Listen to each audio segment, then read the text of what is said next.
Assalamualaikum warahmatullahi wabarakatuh. Perkenalkan, nama saya Syadina Latifa dengan NIM 2216050029 dari kelas Persya A, mata kuliah Statistika Lanjutan dengan dosen pengampu Vira Agusta SSI MSc.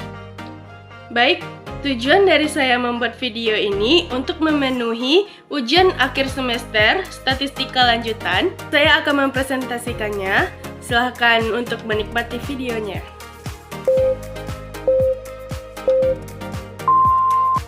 Soal yang pertama, menguji apakah distribusi data nilai statistika dari 30 mahasiswa jurusan statistika normal atau tidak. Berikut adalah data nilai statistika dari 30 mahasiswa jurusan statistika sebagai berikut. Ini data yang terpampar. Perintah pertama yang A, ujilah data di atas menggunakan uji Kolmogorov-Smirnov dengan membuat langkah-langkah. Pengujian hipotesisnya secara urut dan jelas, mulai dari hipotesis H0 dan H1 hingga kesimpulan dan interpretasinya gunakan alfa 0,05. Dari data SPSS One Sample Kolmogorov-Smirnov Test, didapat MEA-nya 73,1893, standar deviation-nya 10,22344, absolutnya 0,133, positif 0,094, negatifnya 0,133, tes statistik 0,133, assumption to toilet 0,184. Jadi hipotesisnya H0 sama dengan distribusi populasi mengikuti distribusi normal, H1 distribusi populasi tidak mengikuti distribusi normal. Yang kedua, pengambilan keputusan dasar berdasarkan probabilitas. Jika probabilitas kurang dari 0,05 maka H0 diterima. Jika probabilitas 0,05 maka H0 ditolak. Jadi keputusannya terlihat pada kolom assumption to toilet. Untuk diuji dua sisi adalah 184 karena kasus adalah uji satu sisi, maka probabilitas menjadi 184,2 sama dengan 0,092. Di sini didapat probabilitas di atas 0,05 maka H0 diterima atau distribusi populasi mengikuti distribusi normal. Perintah yang kedua, buatlah statistika deskriptifnya dan berikan interpretasi rata-rata, simpangan baku, nilai minimum dan maksimum dari data di atas. Dari data SPSS, deskriptif statistik, N-nya 30, minimumnya 50,00, maksimum 86,67, MEA-nya 73,1893, standar deviation-nya 10,22344. Jadi analisanya berdasarkan uji deskriptif di atas, maka dapat kita gambarkan distribusi yang didapat. Diperoleh variabel nilai mahasiswa dari data tersebut dideskripsikan bahwa nilai minimumnya adalah 50,00 sedangkan nilai maksimum 86,67. Dari rata-rata nilai statistiknya sebesar 73,1893 dan standar deviation-nya nilai mahasiswa adalah 10,22344. Soal nomor 2, PT Maju Mundur Informatika atau MMI beberapa bulan ke depan akan gencar-gencarnya mengadakan promosi sebuah aksesoris komputer di berbagai daerah dengan membuka stand di berbagai daerah. Berikut ini data mengenai penjualan biaya promosi dan luas stand yang dikeluarkan di 15 daerah. Analisislah data berikut. Dapat dilihat datanya. Perintah pertama, tentukan korelasi antara penjualan Y dan promosi X1 atau disingkat R, Y X1 dan korelasi antara penjualan Y dengan stand X2 atau disingkat R, Y X2 serta berikan interpretasinya. Dapat dilihat data SPSS correlation-nya.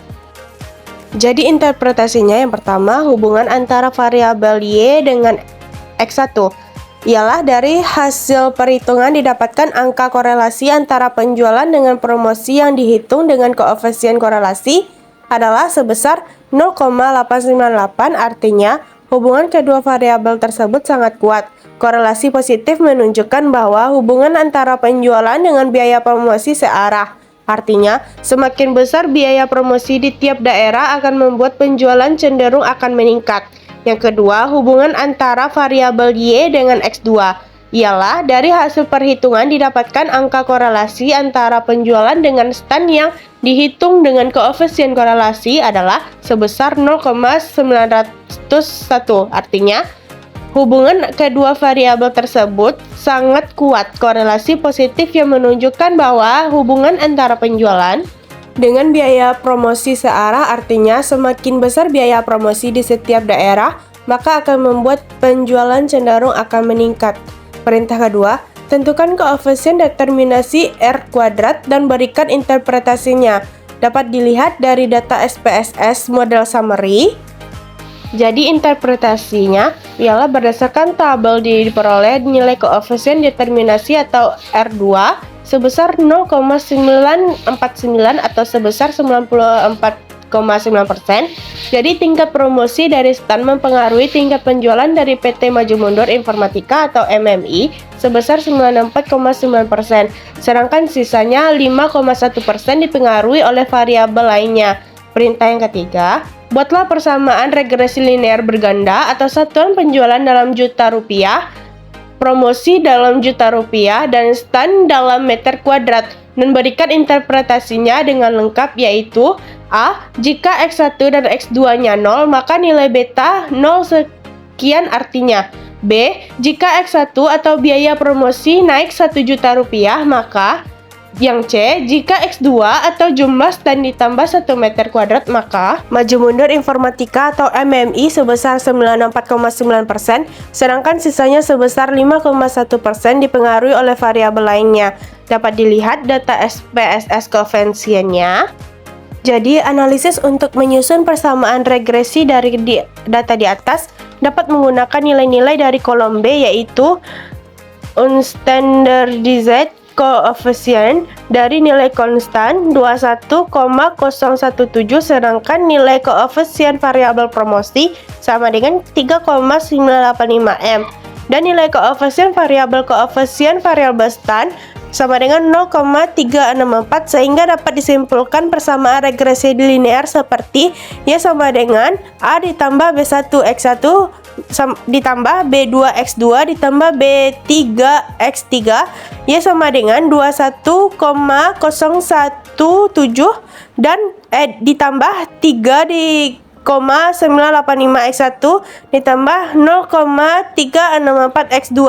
Jadi yang A, jika nilai X1 dan X2-nya 0, maka nilai beta 0, artinya nilai beta 0 adalah 21,017. Ini berarti bahwa jika tidak ada promosi dan stand atau X1 dan X2-nya 0, penjualan yang diprediksi adalah 21,017 juta rupiah. Yang B, jika nilai X1 atau biaya promosi naik 1 juta rupiah, maka nilai beta 1 adalah 3,985. Ini berarti bahwa setiap kenaikan 1 juta dalam biaya promosi X1 akan meningkatkan penjualan yang diprediksi sebesar 3,985 juta rupiah dengan asumsi stand X2 tetap konstan. C, jika X2 atau jumlah stand ditambah 1 meter kuadrat, maka nilai beta 2 adalah 364. Ini berarti bahwa setiap kenaikan 1 meter kuadrat dalam jumlah stand X2 akan meningkatkan penjualan yang akan diprediksi sebesar 364 juta rupiah dengan asumsi biaya promosi X1 tetap konstan. Yang keempat, prediksi banyaknya penjualan jika biaya promosi 45 juta rupiah dan luas standnya 150 meter kuadrat, maka penjualannya sama dengan 21,017 ditambah 3,985 dikali 45 ditambah 364 dikali 150 sama dengan 21,017 ditambah 179,325 ditambah 54,600. Baiklah, itu penjelasan dari video saya. Kurang dan lebihnya mohon maaf. Billahi taufik wal hidayah. Wassalamualaikum warahmatullahi wabarakatuh.